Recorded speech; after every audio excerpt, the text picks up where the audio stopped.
Ooh, you're a pest. Yeah.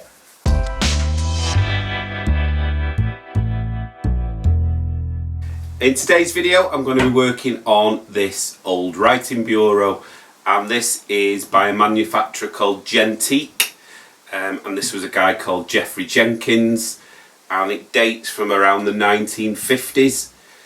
This piece of furniture is actually identical to a piece I restored quite a while ago, which is my largest viewed video on my channel. It's got over 500,000 views.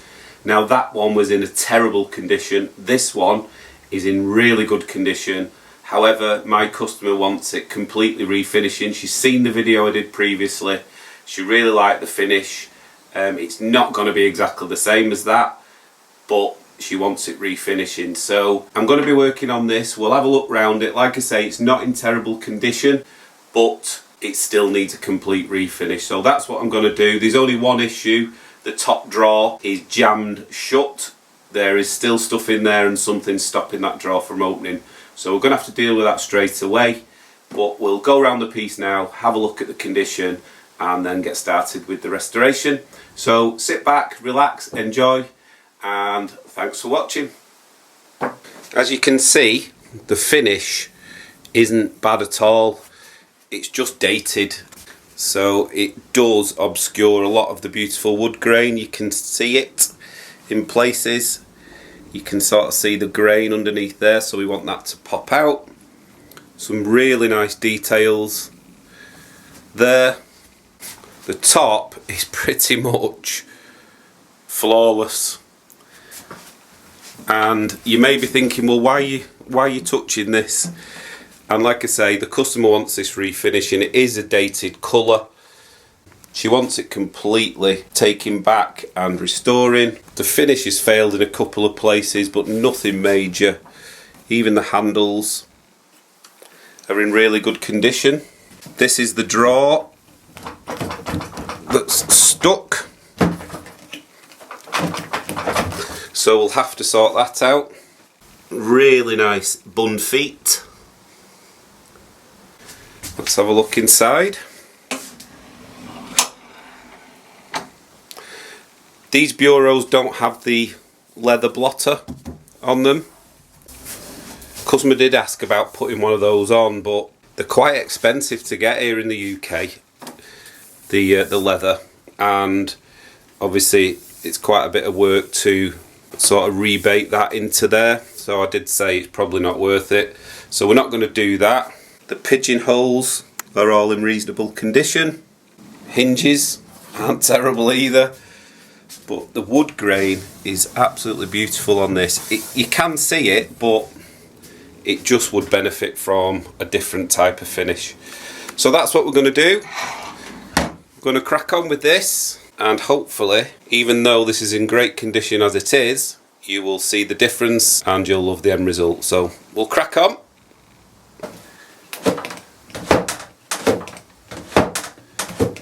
Something's obviously hitting this as I'm trying to pull the drawer. It's probably pushed up and it's hitting it. The customer says she thinks it's actually a wedding album that's doing it. So we'll have to have a look at that. But let's take these out. Oh, and I'll show you this. It's even got the manufacturer's label on the inside of the drawer. A lot of the time these are either ripped off or in poor condition or totally missing. So again, that's another great sign this has been looked after. There's a bit of wear there, so we'll look at why that's happening. Yeah, overall, great condition. To get to that drawer, I'm going to have to take the back off to see if I can fish out what's stopping the drawer from failing to open. So that's what we'll do. This is nailed in, unfortunately.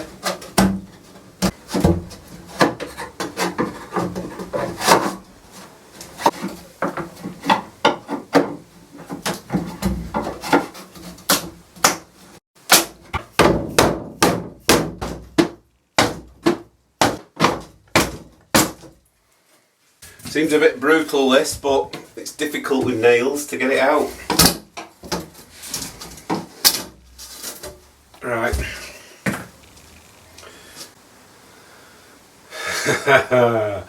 Okay. I actually thought I'd have better access than this. I can see there's like a pink, you can't really see there, there's like a pink photo album. So need to try and move that. I think, oh, my ring's getting caught in it. Take that off. Oh, this is a bit of a pain because it won't move. I might need to take these blocks off.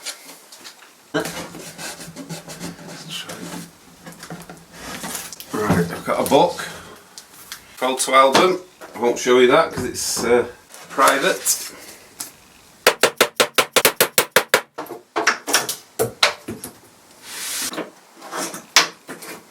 And this album is wedged right against it, so even this isn't coming out.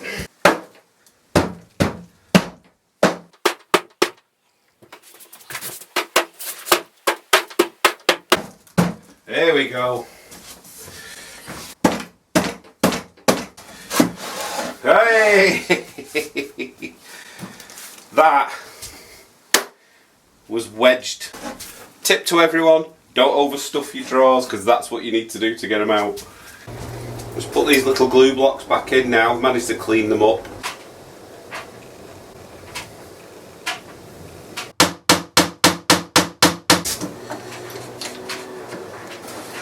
Right, now the drawer's sorted. Just need to take this off now because I want to get to the pigeonholes inside.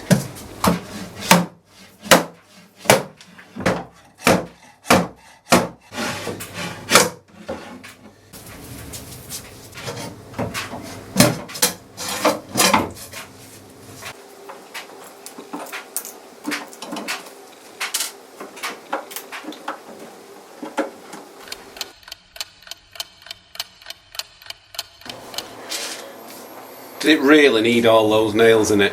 And it was glued as well. So I'm going to have to clean all the bits of wood and glue off it now.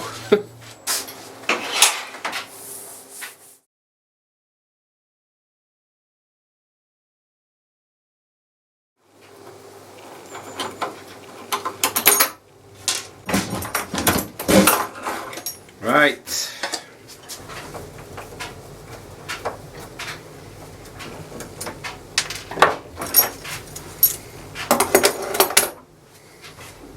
Right, the next thing to do is get this out. Now these are often fixed in different ways, and I can see from this one, I don't know if you can see that, there's a nail there and one on the opposite side. So I just need to get these nails out now. So just a hacksaw blade. I'll clean all this up in a second. It's not doing anything.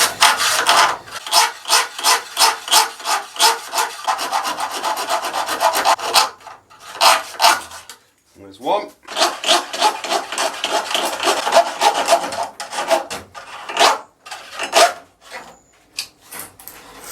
There's two.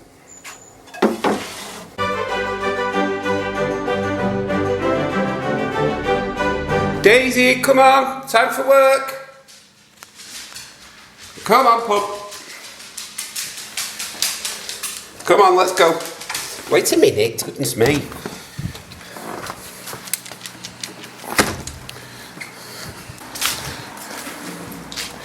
You ready?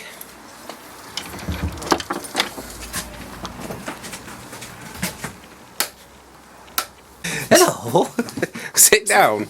Sit down. Sit a minute.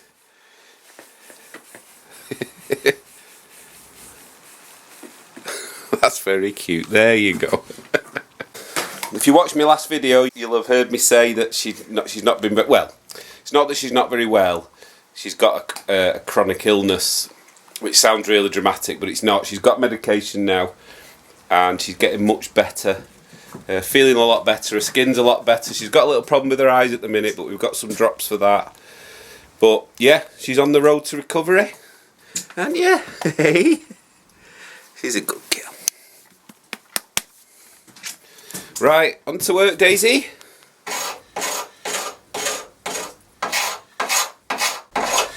I know this comes off quite well with the stripper, and I'll be using the stripper on the detailed parts anyway, so I think I'm just going to strip this with a paint stripper.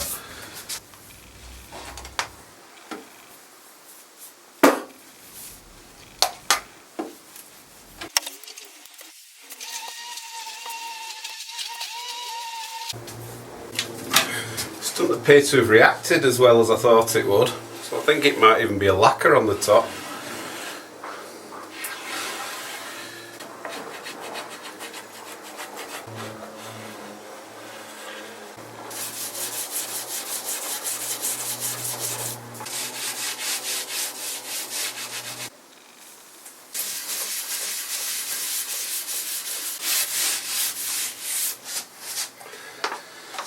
Right, we're getting there now.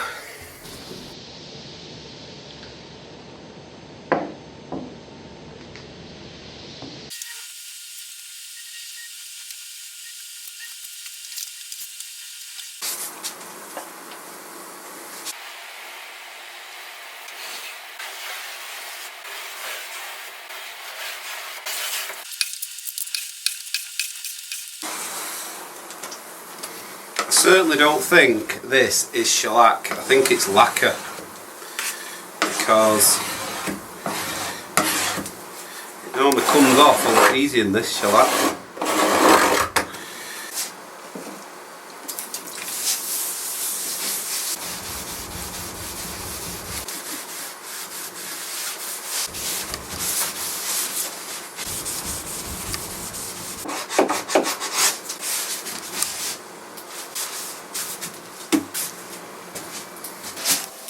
These sections here, and on the front, on the sides, these are all solid wood, no veneer. I'm going to deal with this separately, and I think I may take that off, but for these braces, these cross braces, I'm just going to use a sander to get this finish off. It's just a bit quicker and a bit and a bit less messy than stripping.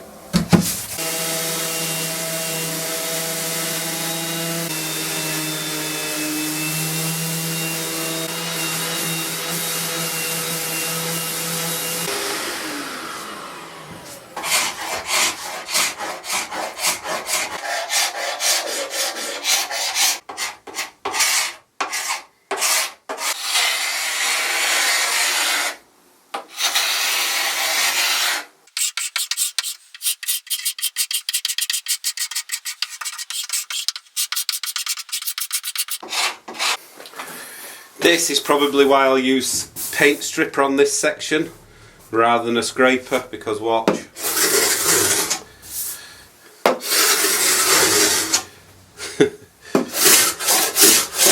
It's coming off, but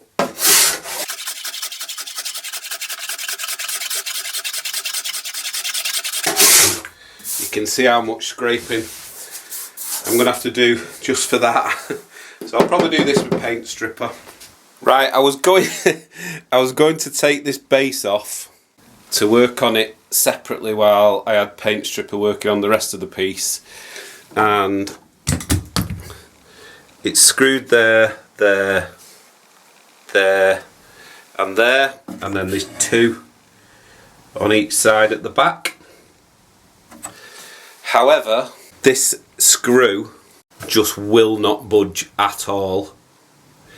And if I needed to take it off to repair it or anything like that, then obviously I'd persevere. But I was only doing it so it was easier for me. So I'm going to leave this on. I don't need to take it off. I'll just have to remove the finish with it in place. No big deal. I just want to share with you a little project that I did. This is my new workbench that I made just from scrap pieces of wood that I had lying around. I thought it was about time I had a little bit of a better workbench, so I'll just give you a little look at it. It's not pretty. It's a bit like Frankenstein's workbench, but like I say, it was just out of all bits of scrap wood that I had lying around. Some of it was in the garden. I've had to plane it all and sand it all, but the top is just some OSB board. I've lasered some logos into it, and it's had about 5 coats of polyurethane varnish just to try and protect it a little bit, and I've got that, so please like and subscribe.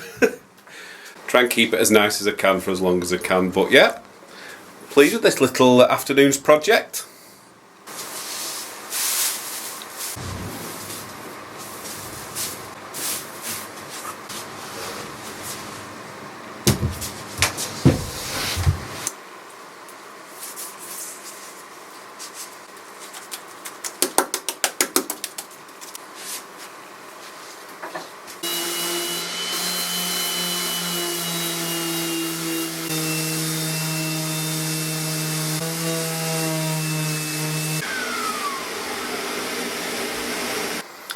I've noticed this piece is missing, which has explained a bit of a mystery, because when I was just clearing up a little bit before, I found a chunk of wood. Now normally if there's any bits of debris on the floor I'll just vacuum them up, but I thought, well, that looks a bit weird, I don't know where that's come from, and it's there.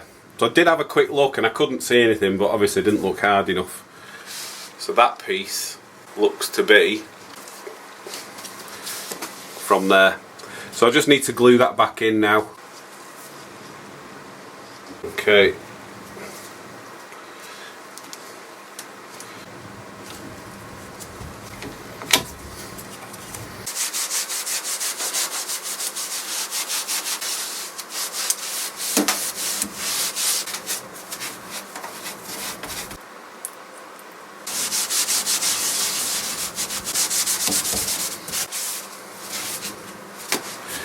These have got no finish on them, it's just stain. I can sand that off. So I'm going to do a bit of sanding on this, a bit of sanding on these legs, and then come back at it with the paint stripper. It might sound a bit of an odd way to do it, but I'm just having a break from the paint stripper for now.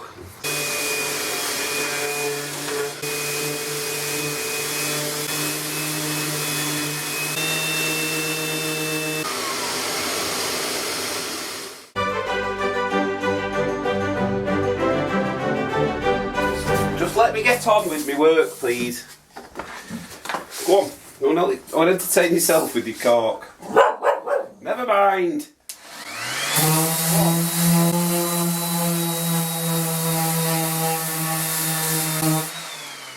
You staring at the camera.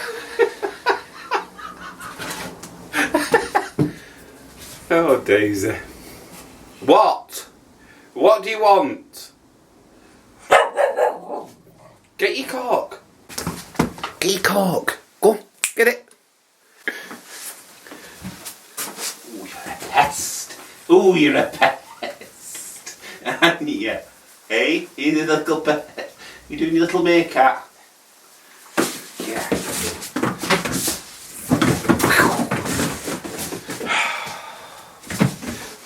Honestly, these tablets are great, but she's got far more energy, which doesn't help me.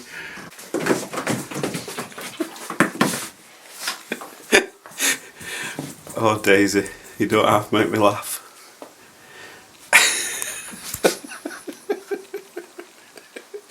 Don't chew it up, please. Thank you. Never mind.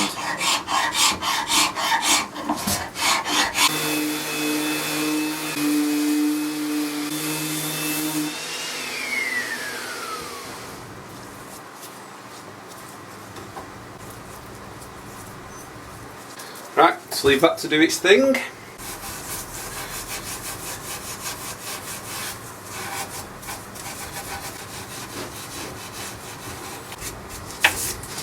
It's all stripped now from the old finish.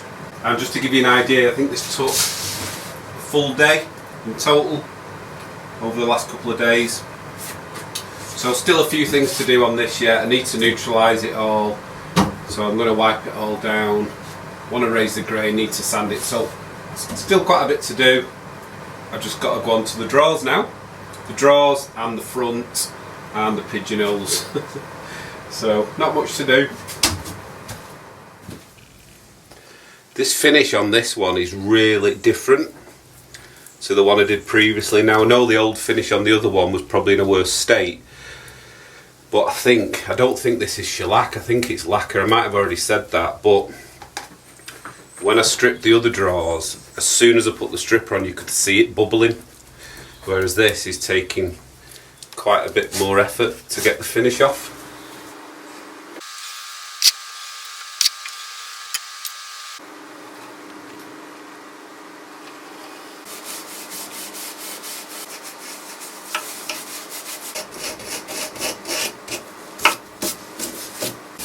Right, I'll just take these handles off now.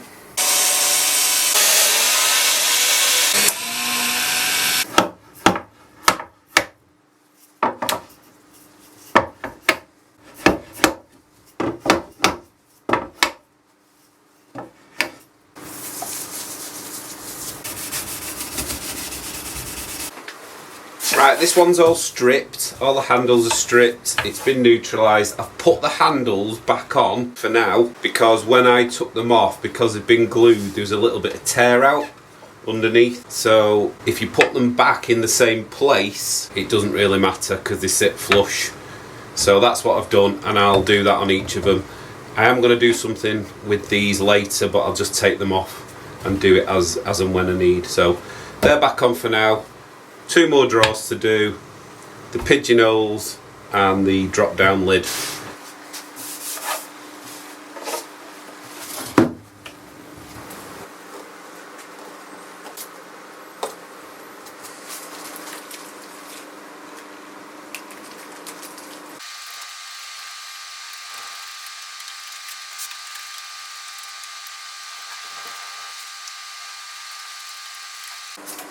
Right, it's been drying out this, so I'm just going to add a bit of cling film. See if this helps at all. Right, see if this has helped any. Possibly. Yeah, it's still dried out. Look, see how it's dragging? It didn't work that well.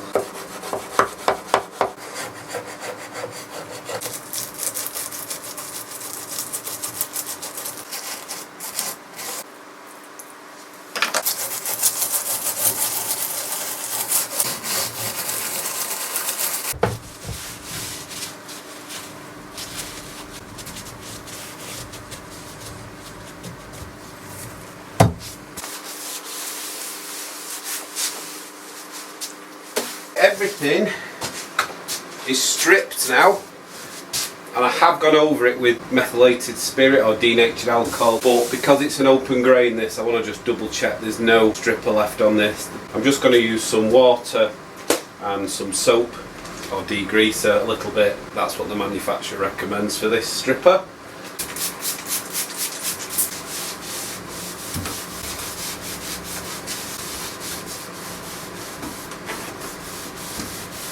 The pigeonholes are a bit of a pain in the backside because you can't get a scraper in there, as in a carbide scraper. It's really thin veneer, so I don't want to sand it. So you've got to strip it, but there's all these different sides that you have to apply stripper, wait, take it off. If you do it all in one go, it ends up dripping all over the place and drying out. So it's a bit of a pain, but it'll be worth it in the end. Right, finally finished that. It took forever, but still needs sanding, but all the finish is off now.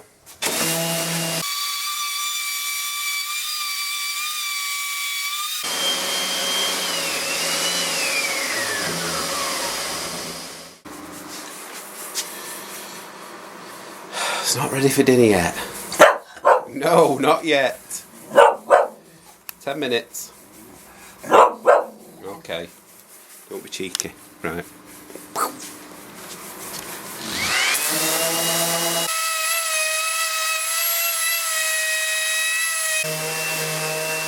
Just need to change the paper for this top bit. That was 120. This is 240, so it doesn't need much of a sand because this is a veneered top.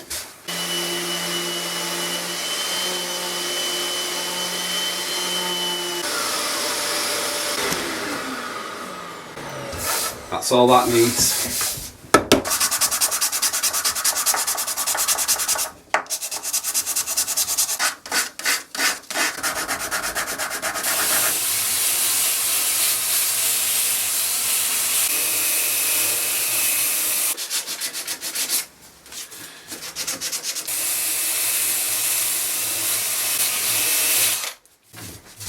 That worked a treat, that.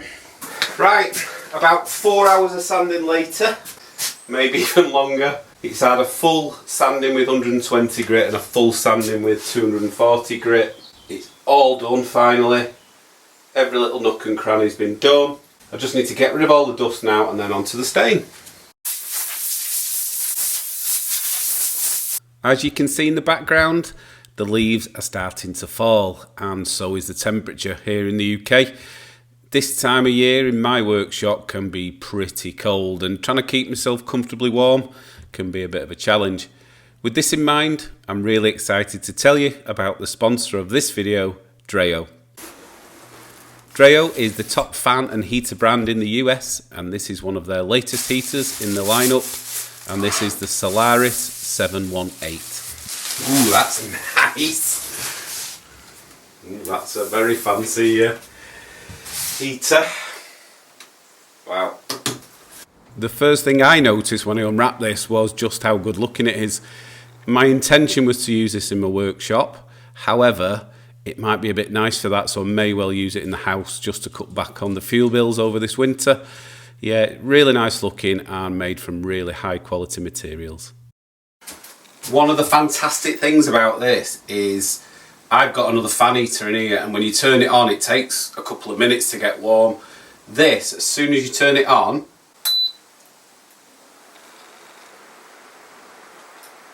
warm. Within 2 seconds, in fact it's getting hot now. So straight away this starts to heat up, which is completely different than any other fan heater I've had before. That's really warm, that. Well, that's so nice because it's cold in here. Right, I'll do a little test now, see how good that is. Turn that off. So I've got my thermostat that I have in my workshop, and at the moment that's telling me it is 46 degrees Fahrenheit. So let's have a go. Very, very scientific this, as you can see. Nailing a piece of polystyrene, and I can actually turn it on with the remote control, which I'll show you in a minute. I can see this going up. This has been running now for about 20 seconds. Right, that has made a difference. I'll just show you this, not going to run it forever. Hopefully you can see that. That's almost 60 degrees Fahrenheit now. And honestly, that was in probably 30 seconds, something like that. Brilliant. One of the other noticeable features about this heater is how quiet it is. So I'm just going to stay quiet for 1 second, which I know is difficult for me. That's what it's like in the workshop at the moment, very quiet. Let's turn it on.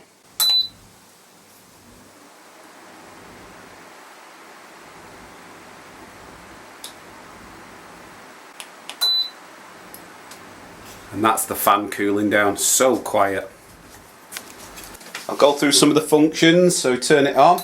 As you can see, that's H5, so that's the highest power, that's 1500 watt. H4 is 1300 watt, 1100 watt, 900 watt and 700 watt, so you can have it on a low power. This is the mode button, and this is the eco mode. This is brilliant, so you can set it to the desired temperature you want the room to be. It will heat the room until it gets to that temperature and shut off, and then maintain the temperature. And then you've got fan, so that's a cool fan, so you can use it for cooling, and 3 different speeds of fan. It has a timer function, so it shuts down after that length of time. This is one of the safety features. You can hold both for 3 seconds, and that has a child lock, so no inquisitive little hands can start messing about with this. Really, really simple. The heater also has an oscillating function. It sweeps around like that and heats the room, and that's adjustable as well. You just press that and then you can alter it with the plus and minus buttons. Just turn that off now, and as you can see there's a 30-second cool down. One of the other key things to this is the amount of safety features it has. It has a cool touch housing, so this doesn't get too hot. You've seen the child lock. It has a tip over warning and it shuts off. It has an overheat protection on it, and it is completely flame retardant. So the only thing really I can test, because I don't want to set this on fire, is I'll do the tip over protection and see if that works. So let's turn it on. Right, and we'll tip it over. Good luck.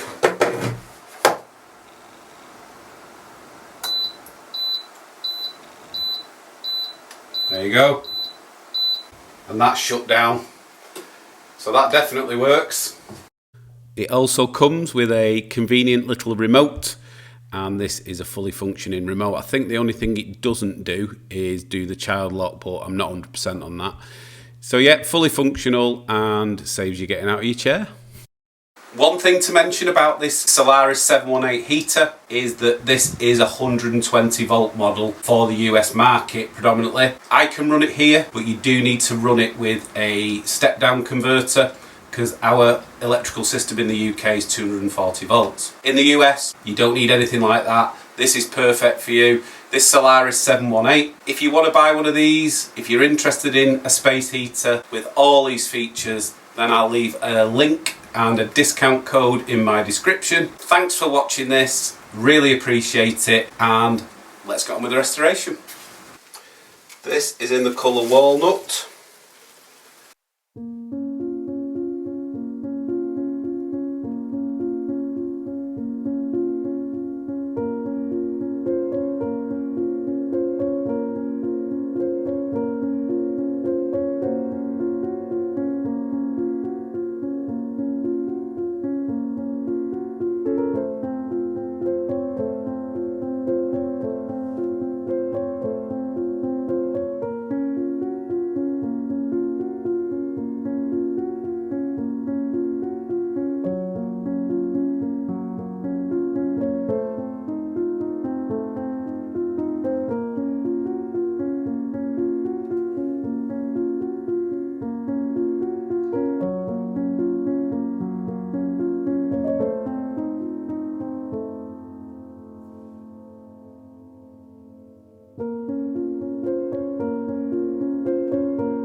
Right, I've done all the walnut stain pretty much now. There's only another little bit I need to do, but I need to do this first.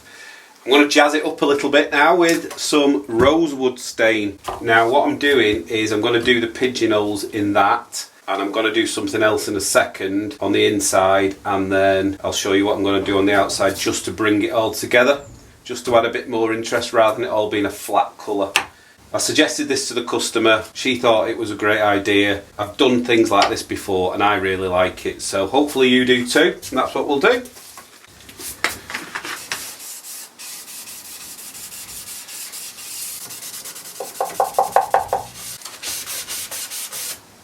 Right, what I'll do, because I don't want the stain to dry on the side too quickly, because sometimes it'll leave like a tide mark, so I'm going to do the whole piece first.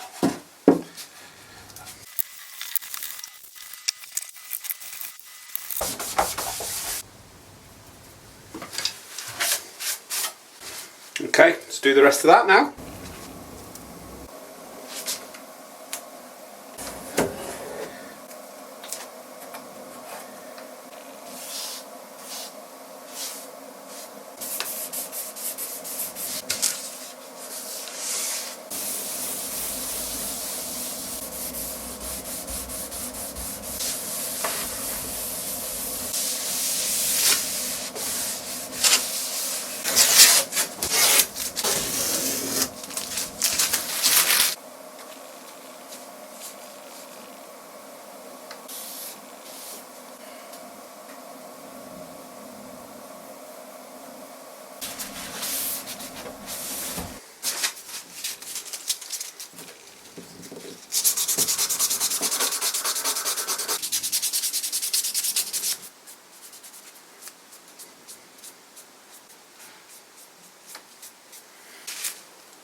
the top coat, I'm going to use GILBOYS hard wax oil, and if you fancy using some of this product, I'll leave a discount link in my description. If you click that, it'll take you straight over to the website. You don't need to add any product code, you just get yourself a discount on any purchase on their site.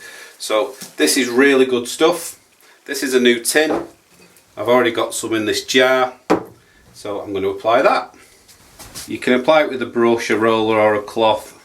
I've not actually used one of these foam things before, so the idea is you don't put too much on.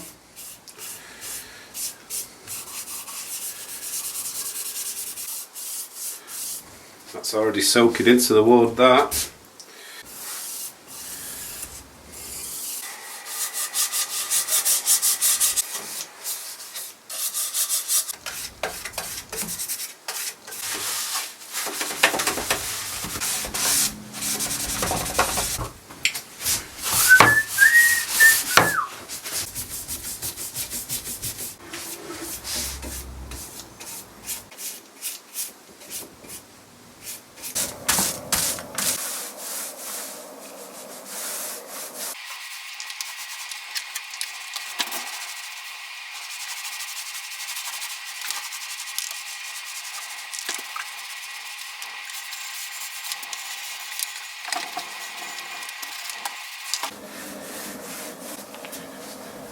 Look at that grain, beautiful.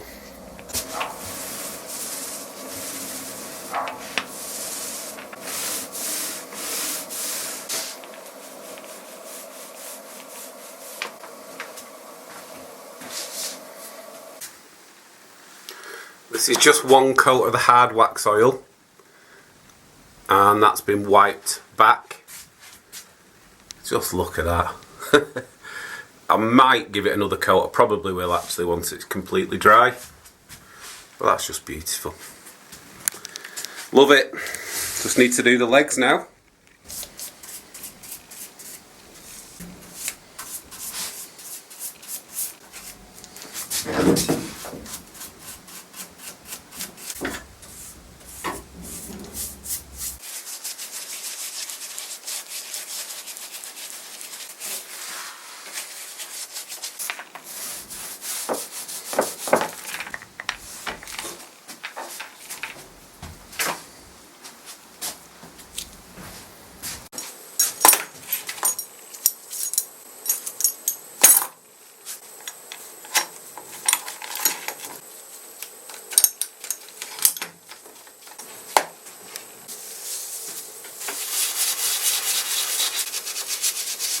These aren't coming up as I'd hoped. Can you see that bit there? I remember on the last bureau I did for this, they came up this lovely copper colour, like a rose gold colour. So it looked like they were either copper plated or an antique brass plating with quite a lot of copper in it. But, can you see there, it's not got that finish on it, this part, and I've noticed that this also hasn't got the copper. So they're not going to look as good as I thought they would do just by cleaning them up and removing this old finish off them. I'll see how they look and then we'll go from there, but I might have to colour these, either paint them or gild them or something, but we'll see. Right, I've cleaned these up, and as you can see, a lot of the plating is off these. There's only really that arm that's got some of the plating on it, so they just look a bit odd. I would have liked to have kept them original if it was all that lovely copper, but that's not the case, so I'm going to spray these.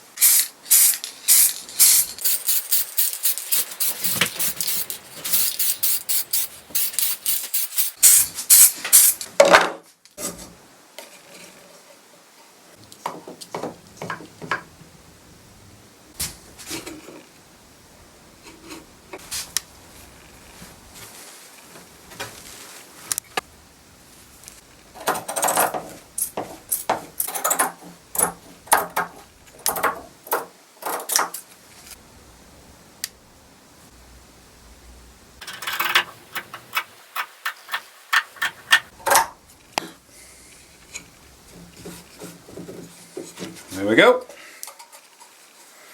I'm not going to glue that in. Just just in case she wants to take it out, but it's quite nice that.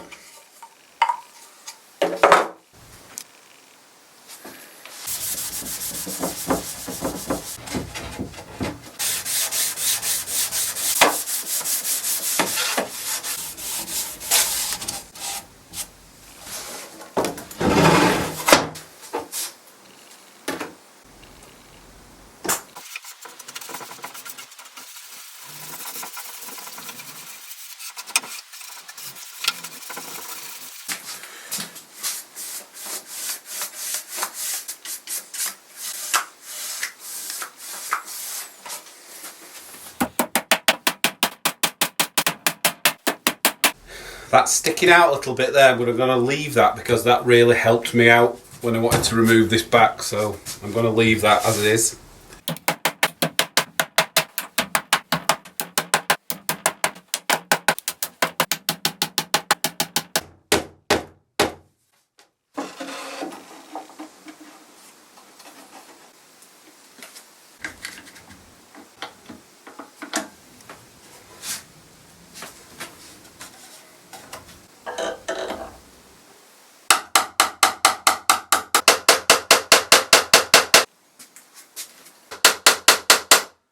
Just see that one now.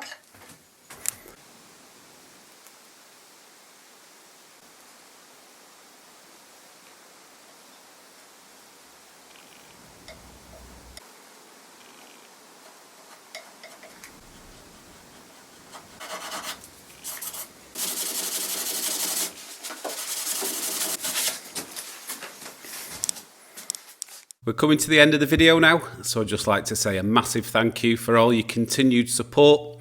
If you'd like to support me and Daisy and our channel, then all the links are in the description. I know it's been another long one. I appreciate you sticking with it. And as always, thanks for watching, and we'll see you on the next one.